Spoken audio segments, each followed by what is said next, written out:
C'est juste l'intro. Bonjour à toutes et à tous dans cette petite vidéo explicative sur notre track record. Si jamais il vous intéresse, il est disponible sur notre Discord qui sera disponible dans la description de cette vidéo. Et restez bien avec nous jusqu'à la fin parce que j'aurai une petite surprise pour vous vers la fin de la vidéo. Allez, c'est parti. Donc bienvenue à tous sur ce track record. Pour ceux qui ne savent pas encore trop à quoi ça sert, c'est vraiment d'après nous quelque chose qui va être primordial parce qu'en fait, vous voyez, à chaque ligne, on va renseigner toutes les données des trades qu'on a passés. Et ça va permettre, au bout d'un certain temps, d'avoir un certain nombre de data et de rentrer dans le cœur de notre système. Donc on va pouvoir voir mathématiquement quels sont les points qui fonctionnent et quels sont ceux qui ne fonctionnent pas, ou du moins beaucoup moins. On va donc pouvoir adapter notre risque par rapport à nos forces et nos faiblesses. Par exemple, si vous avez de super performances le lundi, n'ayez pas peur de mettre un peu plus de risque sur vos trades du lundi si c'est les journées où vous êtes le plus profitable. A l'inverse, si c'est le mercredi, la journée où vous êtes catastrophique, eh bien diminuez votre risque. N'arrêtez pas de trader, continuez de récolter de la data, mais simplement mettez moins de risques. Et adaptez un système qui fonctionne à votre manière de trader pour vraiment en faire votre outil de travail qui deviendra de plus en plus efficace avec le temps si vous continuez de l'améliorer avec ce track record. Donc on va commencer de suite avec la première page, donc le graphique du capital. Donc ce graphique, ça vous permet d'un seul coup d'œil de voir l'évolution de votre capital et de le suivre tout simplement. Donc si jamais vous voulez le modifier parce que vous, votre capital, il n'est pas de 50 000 mais par exemple de 10 000 $, vous allez simplement sur modifier le graphique, personnaliser, axe vertical, et ici vous voyez j'ai mis minimum 48 000 parce que comme j'ai un capital de 50 000, avec les quelques pertes que je vais subir, je peux descendre un petit peu. Donc par exemple, si vous avez un capital de 10 000 $, n'hésitez pas à mettre 9 000, voilà, et en valeur maximale par exemple on va mettre 13 000 $, voilà comme ceci. Et ici dans données brutes, vous avez la case capital à renseigner sur laquelle vous devez renseigner la valeur de départ de votre capital, donc par exemple ici 10 000 $, et de cette manière, hop, vous voyez, mon graphique sera automatiquement adapté. Donc c'est pas très compliqué et retournons sur cette page données brutes justement pour voir ce qui nous y attend. Donc ici comme vous le voyez, vous avez tous les paramètres que votre trade peut contenir. En tout cas là c'est par rapport à notre stratégie. Donc il va y avoir le type de trade, le détail avec prise de l'ASIAN, ATH, prise de liquidité. Donc si jamais vous, votre stratégie, vous prenez absolument pas ça en compte et que vous voulez le changer, il n'y a pas de souci, sachez que dans le track record, on fournit aussi une maintenance. Donc vous nous dites et on vous adapte le track record, il n'y a pas de souci parce que c'est vraiment quelque chose de personnel en général, un track record. Donc c'est mieux qu'il soit adapté à votre stratégie. Donc il y aura toujours quand même 5 paramètres de votre trade qui, peu importe votre stratégie, ne devraient pas changer. C'est l'heure, la date, le jour, les paires et achat ou vente, tout simplement. Donc par exemple, l'heure, n'oubliez pas, il faut bien la saisir avec par exemple 10h47, 10:2.47. C'est assez important parce que pour récolter la data, sinon ça ne marchera pas. Donc pensez bien à mettre les 2 points. Pareil pour la date, ayez le bon format. Donc par exemple pour le 4 octobre 2023, 4/10/23. Les jours, marquez simplement le jour. La paire, pareil. Et achat-vente, bon bah vous aurez juste à sélectionner. Après, comme vous le voyez, il y a différents paramètres de DoTrade qui là sont plus personnels. Donc nous, par exemple, dans notre stratégie, ce qu'on va regarder, c'est quel type de trade, son détail, quel type de PY et son détail. Et bien sûr, encore un paramètre qui ne devrait pas changer, c'est votre time frame. Voilà, une partie commentaire dans laquelle vous pouvez renseigner ce que vous voulez. Ce ne sera pas pris en compte dans les datas, mais si jamais vous avez une note à faire à vous-même, par exemple ici j'ai noté mauvaise gestion du risque, ça peut arriver, n'hésitez pas, donc cette partie est faite pour ça. Ensuite, on a une partie RR qu'on a rajoutée après. Donc ici, malheureusement, je ne l'ai pas renseigné, mais vous imaginez bien son utilité. Donc maintenant, on va s'intéresser à la colonne N, la plus importante, parce que c'est dans celle-ci que vous allez renseigner combien vous avez gagné ou perdu pendant votre trade. Admettons ici, je renseigne 350 €, donc ce qui représente un nouvel ATH de mon compte. Donc vous voyez, ça le met directement en bleu ici. Donc si jamais vous atteignez un nouvel ATH, comme ici, il sera automatiquement renseigné dans votre tableau de drawdown.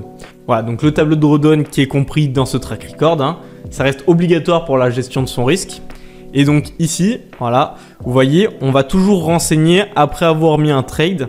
N'hésitez pas, il faut renseigner à quel palier vous allez prendre votre prochain trade. Ici, je suis à l'ATH, donc pas de souci. Je mets palier 1. Vous voyez, ça renseigne automatiquement que je vais devoir prendre 0,6% de risque. Et pour un coup d'œil rapide, voilà, ça vous le renseignera en haut. Donc maintenant qu'on est ici, on va regarder un petit peu ces deux cases qui sont juste ici, nombre consécutif et record consécutif. Donc ici, je vous ai mis votre nombre consécutif de trades gagnants. Donc par exemple ici, vous voyez 2. Si j'en rajoute 1, hop, vous voyez, ça passera automatiquement à 3. Et votre record consécutif, ce sera votre meilleure série de trades gagnants de suite. Par exemple, ici 5, on peut retrouver cette série juste ici. Voilà, donc 5 trades gagnants, ce sera renseigné ici. Ça donnera un petit côté compétitif qui vous donnera envie de toujours faire mieux. Donc je pense que ça peut être sympa à renseigner. Et enfin, la dernière colonne à renseigner dans cette page données brutes, ça va être tout simplement la colonne S, la colonne screen. Donc dans celle-ci, vous allez renseigner les screens de vos trades. Encore une fois, ici, je ne les ai pas parce qu'on l'a rajouté plus tard. Mais ça peut être intéressant de rajouter à chaque fois des screens de vos trades. Comme ça, vous pouvez aller analyser directement vos trades perdants, vos trades gagnants et voir directement si vous avez bien respecté ou non votre stratégie ou si vous voulez simplement revenir visuellement dessus. Et enfin, pour finir, deux graphiques. Alors ceux-là, il va falloir les modifier si jamais vous avez touché à la valeur maximale de votre capital. Par exemple, ici au début, on l'a passé à 10 000 €. Donc le graphique de mon capital, on va simplement cliquer ici sur l'axe. Et vous voyez, en fait, ça va être comme pour le premier graphique. Au lieu de mettre 49 000, je vais mettre 9 000. Et pour le max, au lieu de mettre 53 000, je vais par exemple simplement mettre 15 000. Voilà. Et de cette manière, hop, on retrouve un graphique de notre capital, voilà, simple et efficace à voir. On a le nombre de profit and loss par jour. Donc ça, c'est un peu plus technique à modifier. Donc voilà, n'hésitez pas un petit peu à toucher cet axe pour retrouver un graphique propre. Donc, et ici, vous voyez, ça vous donne par jour vos performances. Donc je comprends que ça puisse un peu faire peur au début de devoir renseigner à chaque trade toutes ces datas, mais c'est vraiment super important pour pouvoir rentrer dans le cœur de son système et voir mathématiquement qu'est-ce qui marche pas. Je me répète, mais c'est vraiment quelque chose qui va vous permettre de transformer une stratégie qui n'est pas rentable en stratégie rentable. Et s'il y a autant de gens aujourd'hui qui perdent de l'argent sur les marchés financiers, c'est parce qu'ils ne sont pas assez disciplinés à renseigner dans ce tableau toutes les données de leur trade et voir mathématiquement qu'est-ce qui marche pas. Il y a beaucoup trop de gens aujourd'hui qui tous les 4 matins vont changer de stratégie. Mais vous ne devez absolument pas changer votre approche au trade parce que sinon vous ne pourrez jamais savoir si elle est rentable ou non.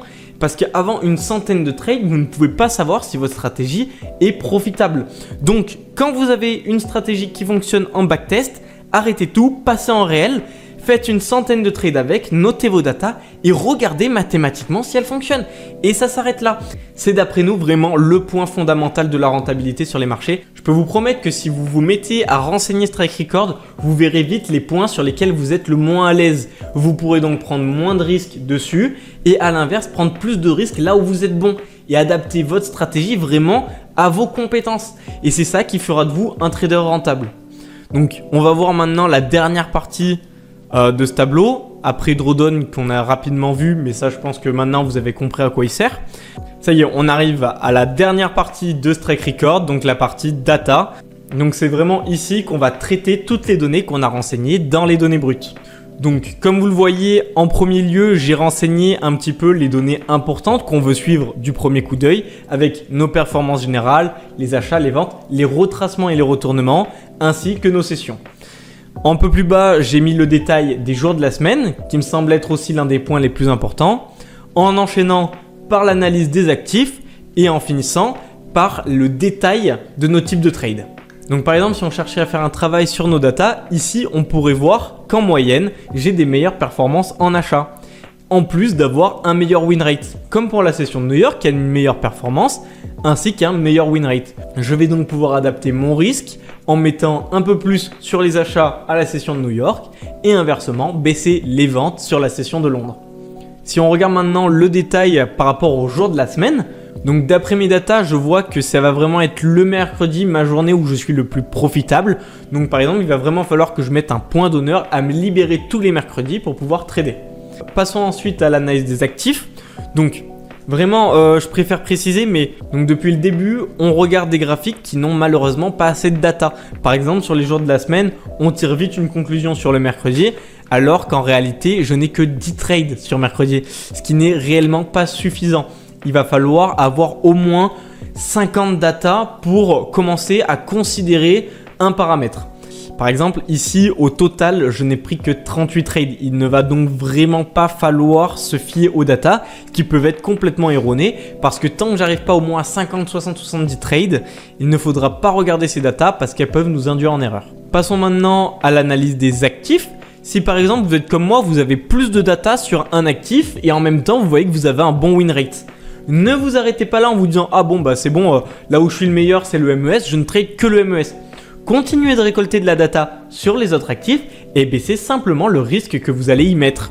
De cette manière, vous continuez de récolter de la data et si un jour vous voyez que finalement vous êtes meilleur ailleurs, vous n'aurez pas fait l'erreur de continuer bêtement tout droit sur un actif sur lequel vous n'êtes peut-être finalement pas le meilleur. Et pour finir, donc là ça va vraiment être plus personnel parce qu'on va vraiment rentrer toujours plus en détail dans notre système puisque là on va vraiment regarder le détail de nos types de PY, de nos types de trades et regarder vraiment où est-ce qu'on a nos meilleures performances pour vraiment adapter encore une fois notre système à soi.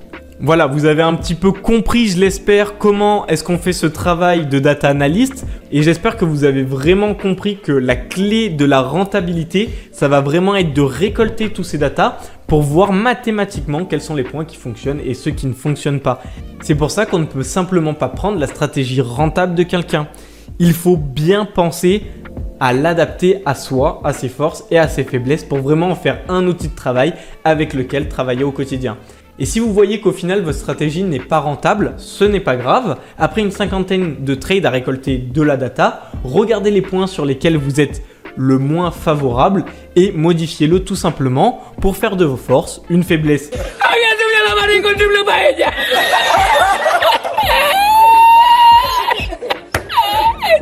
Et petit à petit construire un vrai outil de travail avec lequel être performant et régulier sur les marchés. Merci à tous d'avoir regardé cette vidéo, j'espère qu'elle t'aura permis d'un peu mieux comprendre l'utilité de ces données, de voir comment les traiter. Et si jamais vous êtes intéressé par Strike Record, sachez qu'on fait une offre de lancement aujourd'hui à la sortie de la vidéo pour vous permettre de l'obtenir pour seulement 30 €. Après ça, si vous voyez que la vidéo est sortie depuis plus de 24 heures, malheureusement ce sera 50 €, mais ça reste justifié pour les heures de travail qu'on y a passé et surtout vous avez la maintenance qui est garantie avec. Si jamais vous avez un problème, nous sommes là pour le régler et si jamais vous voulez adapter ce tableau à votre stratégie, pas de souci, je m'en chargerai. Merci à tous de m'avoir écouté et avant de vous laisser, j'aimerais vous dire que je vais sortir sur le Discord le premier tome d'une formation 100% gratuite.